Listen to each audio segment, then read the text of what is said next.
نماز توبہ. ہر انسان خطا کار ہے. انس رضی اللہ عنہ سے مروی ہے کہ نبی صلی اللہ علیہ وسلم نے فرمایا ہر ابن آدم خطا کار ہے اور بہترین خطا کار وہ ہیں جو بہت توبہ کرنے والے ہیں. اللہ سبحانہ وتعالی بہت توبہ قبول کرنے والا ہے. ان اللہ یغفر الذنوب جميعا انہ هو الغفور الرحیم.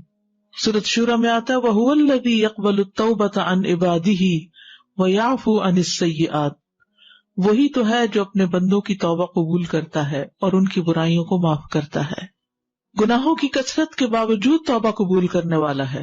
انس بن مالک رضی اللہ عنہ سے مروی ہے، کہتے ہیں کہ میں نے رسول اللہ صلی اللہ علیہ وسلم کو فرماتے ہوئے سنا، اللہ تبارک و تعالی فرماتا ہے، اے ابن آدم، بے شک تو جب تک مجھے پکارے گا اور مجھ سے پر امید رہے گا، جو بھی گناہ تجھ سے ہوں گے میں تجھے بخشتا رہوں گا اور میں کوئی پرواہ نہیں کروں گا.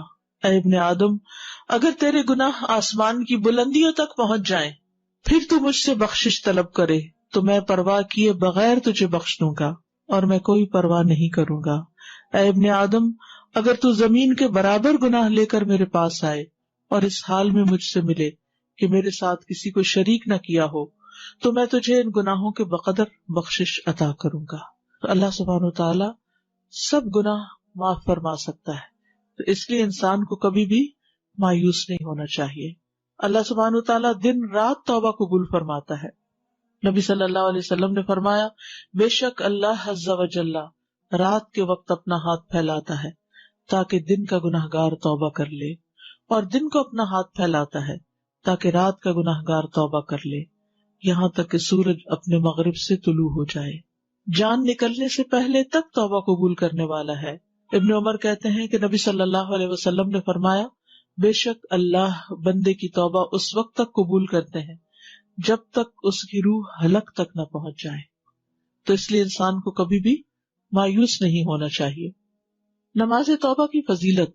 نبی صلی اللہ علیہ وسلم نے فرمایا، جو بندہ بھی کوئی گناہ کر بیٹھے پھر اچھی طرح وضو کر کے کھڑا ہو اور 2 رکعت نماز پڑھے پھر اللہ سے بخشش مانگے تو اللہ اسے بخش دیتا ہے، تاکہ انسان کے دل پر گناہوں کا بوجھ نہ ہو، گلٹ نہ ہو. پھر آپ نے یہ آیت پڑھی، والذین اذا فعلوا فاحشۃ او ظلموا انفسهم ذکروا اللہ فاستغفروا لذنوبهم ومن یغفر الذنوب الا اللہ ولم یصروا علی ما فعلوا وهم یعلمون. ایسے لوگوں سے جب کوئی فحش کام ہو جاتا ہے یا وہ اپنے آپ پر ظلم کر بیٹھتے ہیں تو فوراً انہیں اللہ یاد آ جاتا ہے اور وہ اپنے گناہوں کی معافی مانگتے ہیں، اور اللہ کے سوا اور کون ہے جو گناہ معاف کر سکے، اور وہ جانتے بوجھتے اپنے کیے پر اصرار نہیں کرتے. لیکن یہ یاد رکھیے کہ جو نماز انسان پڑھے توبہ کے لیے وہ بہت عمدگی سے پڑھے، اس طرح کہ خشوع و خضوع ہو. جیسے حدیث میں آتا ہے، جو آدمی وضو کرے اور اپنا اچھی طرح وضو کرے پھر 2 یا 4 رکعتیں پڑھے اور ان میں اچھے انداز میں ذکر و اذکار اور خشوع و خضوع کرے پھر اللہ سے بخشش طلب کرے تو اس کو بخش دیا جائے گا. تو یہ ضروری ہے کہ وضو بھی اچھا ہو اور نماز بھی توجہ سے پڑھی جائے. توبہ کی شرائط.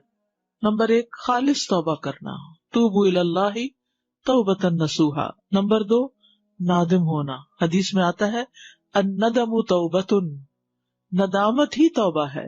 استغفار کرنا یعنی انسان بول کر اللہ تعالیٰ سے معافی مانگے، اصرار نہ کرنا یعنی وہ گناہ ریپیٹڈلی نہ کرنا. آئندہ زندگی کو بہتر کرنا یعنی ومن تاب وعمل صالحا فإنہ یتوب الی اللہ متابا. اور جو توبہ کرے اور نیک عمل کرے تو یقیناً وہ اللہ کی طرف رجوع کرتا ہے، سچا رجوع کرنا. ٹھیک ہے، تو یہ تھی آپ کی صلاۃ التوبہ. یعنی جب بھی انسان سے کوئی گناہ ہو، کسی بھی گناہ کا بوجھ دل پر ہو، کوئی گلٹ ہو، کسی طرح کی پریشانی ہو، کاموں میں رکاوٹ آ رہی ہو اور انسان کو اس کے گناہ ستا رہے ہوں اور غمگین کر رہے ہوں، غمزدہ کر رہے ہوں، ڈپریشن میں مبتلا کر رہے ہوں، تو انسان اچھے سے وضو کرے، اچھی سے نماز پڑھے اور اللہ سے رو کے دعا کر لے کہ اللہ مجھے معاف کر دے. That's it.